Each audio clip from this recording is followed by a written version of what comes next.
You're listening to the Mid-Career GPS Podcast, episode 132. If you're considering leaving your job, I want to offer to leave with a lot of gratitude. This Thanksgiving week, I want to share a couple of stories to help you think about how to leave your job and why leaving with gratitude is your best move for you personally and professionally, even if you don't want to. So sit back, grab your favorite beverage. I'm going to share a few stories with you about a couple of jobs that I left with a lot of gratitude, but took some time to get some greater perspective on that as well. And there's a few stories in here that I have not shared with you before. I hope you enjoy. This is the Mid-Career GPS Podcast, and I'm your host, John Nerrell. I help mid-career professionals who feel stuck, undervalued, and underutilized show up to find a job they love or love the job they have using my proven four-step formula. It's time to start building your mid-career GPS. Let's get started.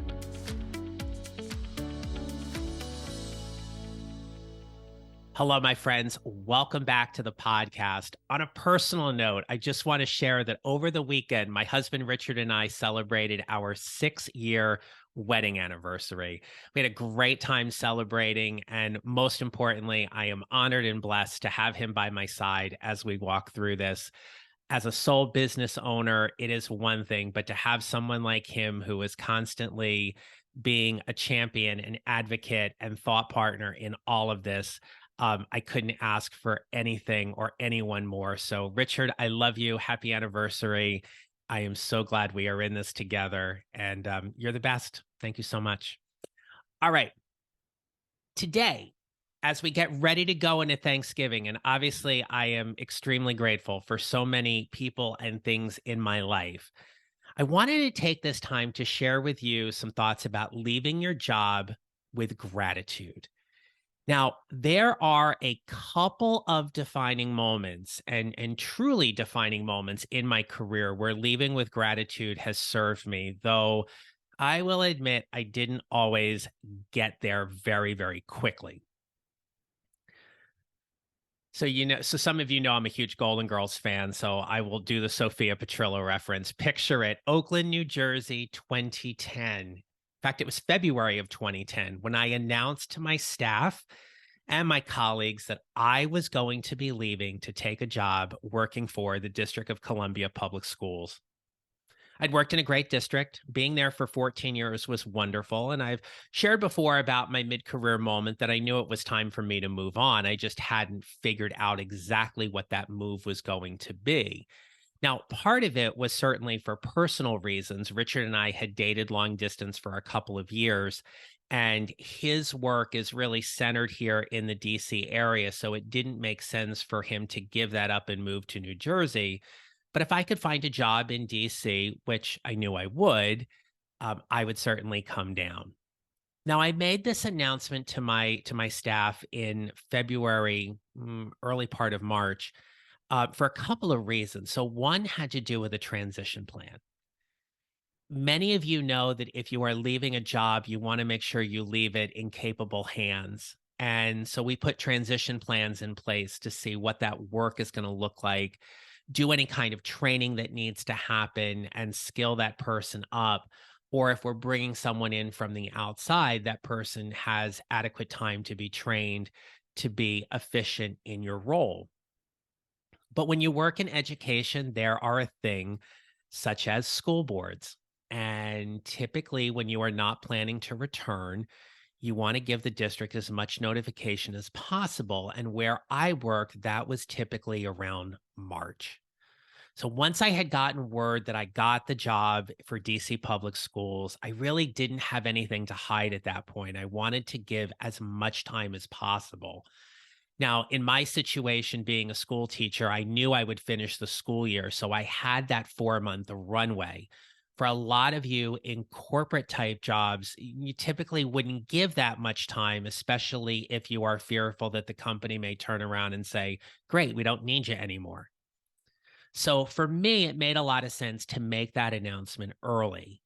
But there was one thing that I had in my back pocket that I was not going to give up.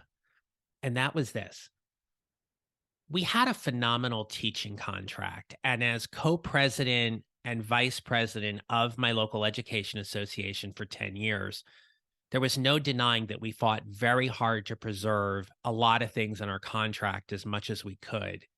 And one of them was this clause: if you had worked in the district for 7 years, you were allowed to take a year's leave without pay, and you could come back to your same job, your same role at the next spot on the salary guide as if nothing had ever happened. You just took a year off. We called it a sabbatical leave, personal leave, whatever it was. But I was able to take a year's leave, move, take my relationship to a completely different level, and start a new job. And if any of those things didn't work out, I was able to come back and go back to my old job. I am someone where if I do something, I go all in. And I didn't go into this new job or this next step in our relationship thinking that it was going to fail and I was going to turn around and come back. But I also wasn't willing to give up that benefit. Now, because of that, there were some challenges in terms of how we were going to fill that role and what that was going to look like. But one of the things that truly surprised me and admittedly hurt me was that I had colleagues and coworkers question my personal and professional decisions, and not in a way of being curious, but in a way of attacking me. I had somebody say to me that it was selfish of me to exercise this clause in the contract when I knew I wasn't going to be coming back. And I looked at them and I said, well, first of all, you're entitled to your opinion. Secondly, I'm entitled to a benefit within the contract just as much as you are. It's a safety net. And if I need to use it, I can use it. I'm not planning to use it, but I'm going to take that benefit. And honestly, it's none of your business. But see, there's sometimes when people feel comfortable enough that they will share certain things. I had people who I closely worked with attacked me for my relationship and simply said that I was going to get hurt, I was going to be left. Look, we don't know anything that happens when we take a leap of faith and we do something, be it personally or professionally. The only thing we know is that we have enough strength and tenacity that we're going to be okay no matter what happens. I felt very good in making this move, both personally and professionally. And obviously, it has all played out very, very well. But that's because we do the hard work. When you do the hard work, both personally and professionally, you do those things. And having a runway of 4 months to leave a job, that was hard because once it was announced in the board minutes that I was leaving, my students knew, families knew, and there were varying questions as to why I was going to move. I never really talked a whole lot about my personal situation with my students because I didn't believe it was appropriate. And so I certainly just said, I have a new job offer. I'm taking a job in Washington, D.C. And this was a great opportunity for me to level up professionally. There were no lies in that. But having your life be scrutinized, there is one thing when it comes from people who care about you, that you know it's coming from a place of love. There's another thing when it comes from a place of judgment and criticism from people who don't. And I just want to offer that as you think about leaving your job, it is about knowing and being so clear about what it is that you want to do and being grateful for the experiences you've had and being grateful for the experiences you are going to get. That was one of the things I loved about doing a job that was so different from my previous one. I went from a small district where I had no supervisory responsibilities. I had a team of 8 people that worked in my middle school. There were 3 coordinators that I helped to support. And I went and I was managing 21 instructional coaches across 13 middle schools in our nation's capital. To say I was scared going into that job was an understatement because it was so different from anything I had ever done. But I was excited and I was curious and I was looking forward to all of the opportunities. And I knew I wasn't going to screw up. I had a very contentious conversation one day, less than 2 months after I started my job with the principal at a middle school. And to say it was a difficult conversation was it's just an understatement. It was one of the most difficult conversations I've ever had. And it was literally like both of us were bulls getting ready to charge and attack each other because he didn't see me, I didn't see him. We then saw each other and didn't like what we saw in each other, and it was ugly. And I said something that was very direct and very stern about a position that I needed to uphold for the office that I was working in. And the conversation ended with something like, we're not done here. And I said, you're right, we're not. And so I went back to the office, and my deputy chief, who I just adore, she's amazing. Uh, I walked into her office and I closed her door and I said, "You may need to fire me." And she said, "Okay." And I told her the story. And she looked at me and she said, "Welcome to DC Public Schools." She said, "Exactly what you did and you standing up for what's right is one of the reasons why I wanted you to come work for us." I was prepared to go in there and be like, "Look, if you're going to fire me, fire me. I will find another job down here. I will make it work." But I was going to be grateful for every single experience I got. And the 14 months that I spent at DC Public Schools were some of the best work I've ever done. I loved working there and the people I got to work with and the experiences I had, the good ones and the quote unquote not so good ones. But when we leave, we need to be grateful for everything we have learned in that job because we are taking it to the next. I say all the time, we are here in this moment because of the totality of our experiences. If we do not honor those experiences, we are missing golden opportunities for how we inform, perform, and how we show up in all of these situations.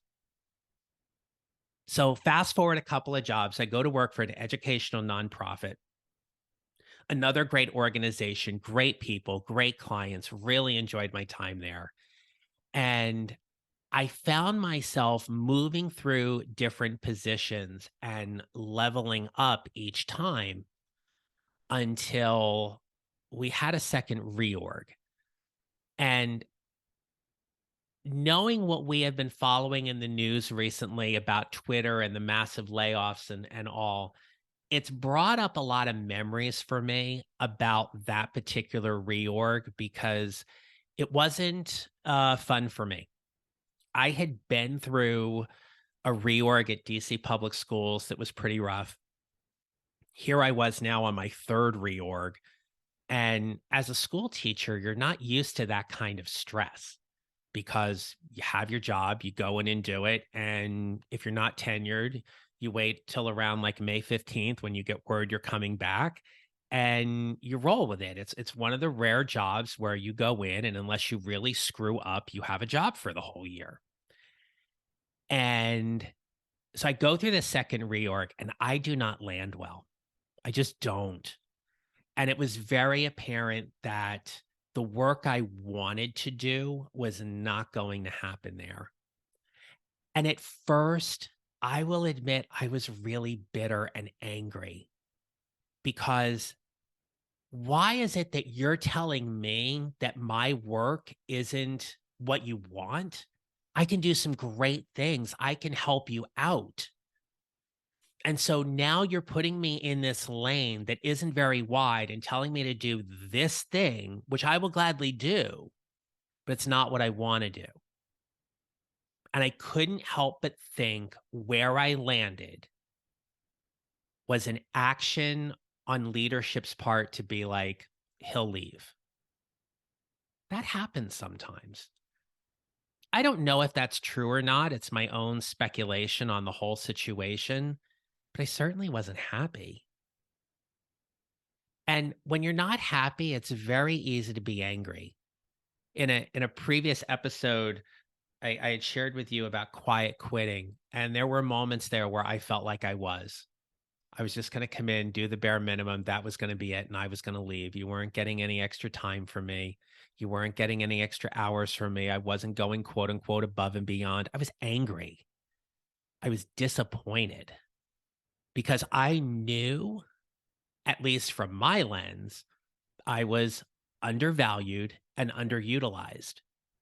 And what hurt even more was that I was stuck. I landed at this place on the org chart where I really had nowhere to go. It would have taken a huge pivot in work responsibilities and role if they were even going to allow me that opportunity. It's why when I talk to you on this podcast and I bring in guests and we talk about this theme about being stuck, undervalued, and underutilized, it is so important to me because, my friends, I have walked that walk with you. I have been there. I have been the frustrated, unhappy employee who wants more and refuses to settle, but is unsure at the moment about what move is going to be next. Took a lot of time.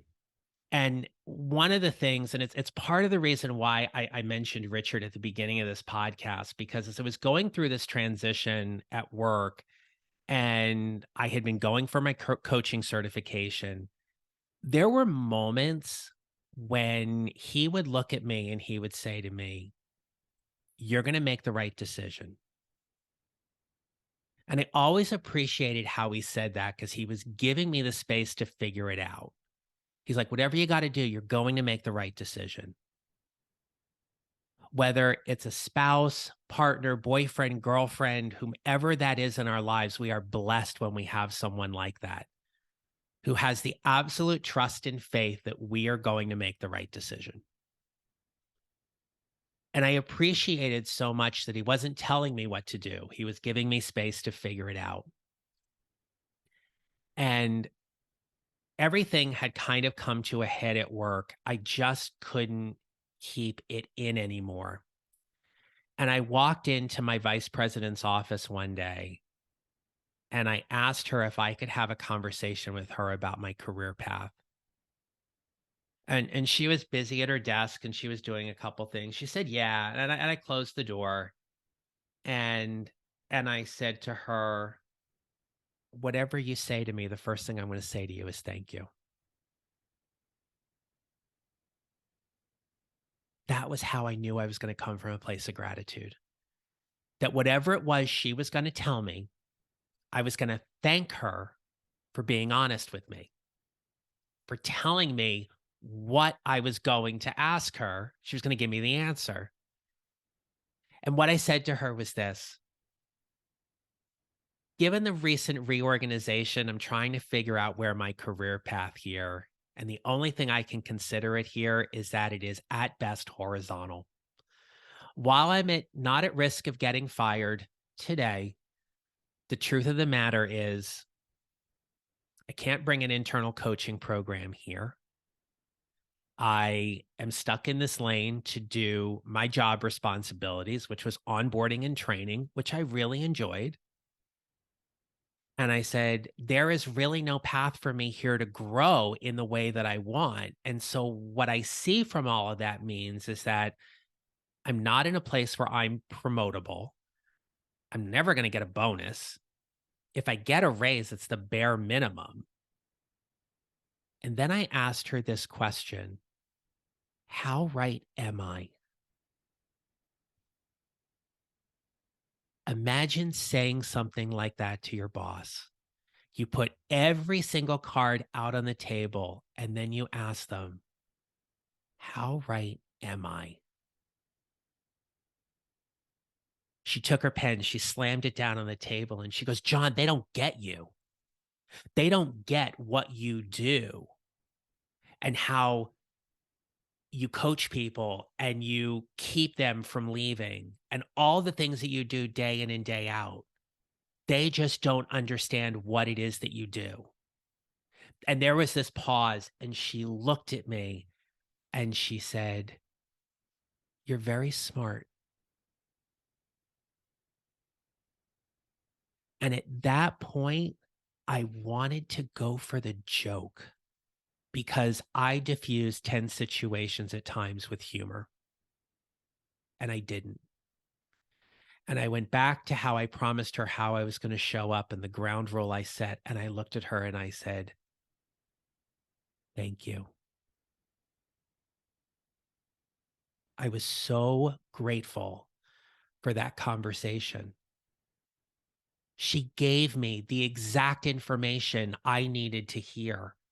She didn't sugarcoat it. She didn't hold back. The amazing leader that she is, she told me exactly what I needed to hear, even if it was not what I wanted to hear. I left her office, and a few weeks later, I resigned. And it was 5 years ago this month that those conversations happened. And I remember when I walked into her office to tell her I was resigning, I used this phrase. It is with a lot of gratitude for my time here that I'm going to leave and open my coaching practice full time because I can help more people outside of this organization than I can inside of it.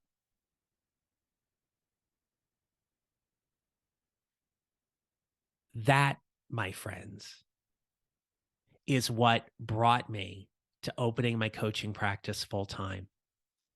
It is what almost 2 years ago started this podcast.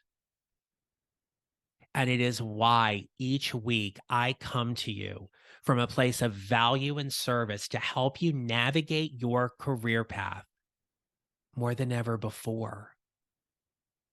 It is why this work is so important to me, because I never want any of you to feel stuck, undervalued, or underutilized. Because one of the biggest pain points that happen at mid-career is that we never want to settle because we know we are capable of more. But there's family obligations and financial obligations that oftentimes hold us back from getting the clarity we need to decide what exactly it is we want to do with our professional lives to help make our personal lives that much better. As much as we want to keep them separate and compartmentalize our personal and professional lives, the truth of the matter is they meld and they mesh together. I left my job on December 3rd, 2016, 2017. 2017. I always get that year wrong. I left my job on December 3rd, 2017. And when I came home that day, I sat here thinking about I was going to take 4 weeks off before I started my business full time. But Richard and I went out to dinner that night to celebrate. And he looked at me and he said, I am so proud of you. What you did took guts and courage. And I made a promise to you that I was never, ever going to tell you to quit your job. But there were 3 times I got really close.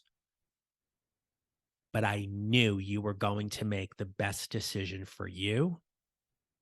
And I am here for you to support you in this business. And I'm excited to see what you get to do with it. This Thanksgiving,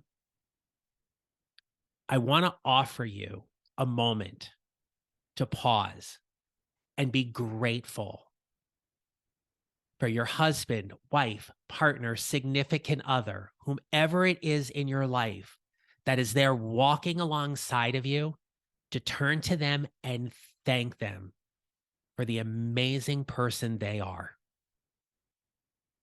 and honoring how they support you in your work. And I hope you are doing the same for them, if not more.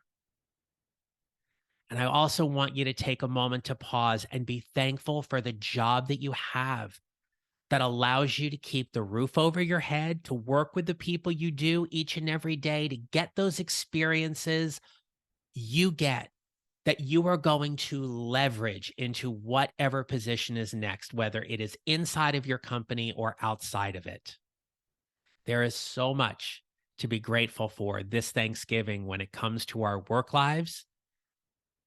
And I am especially grateful for you putting me in your ears each week and spending some time with me. Whether you are a current client of mine, you are a past client, or you are a future client of mine, I am excited to get to talk to you and meet you and work with you, or even just to be with you in whatever capacity it is along this professional journey.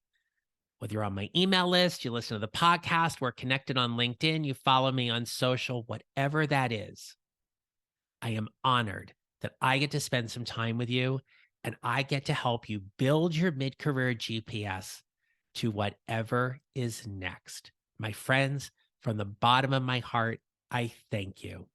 If you are new to this podcast, please go and visit johnnerrell.com for more information.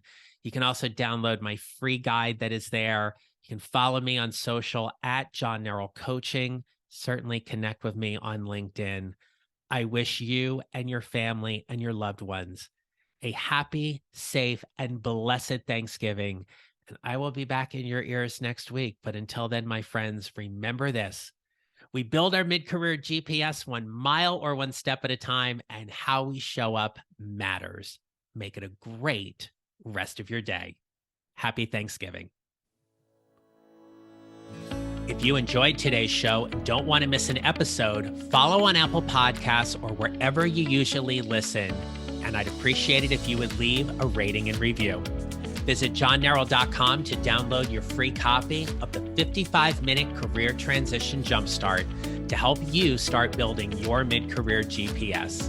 And don't forget to connect with me on LinkedIn and follow me on social at John Nerrell Coaching. Thanks for listening. I'll see you next time.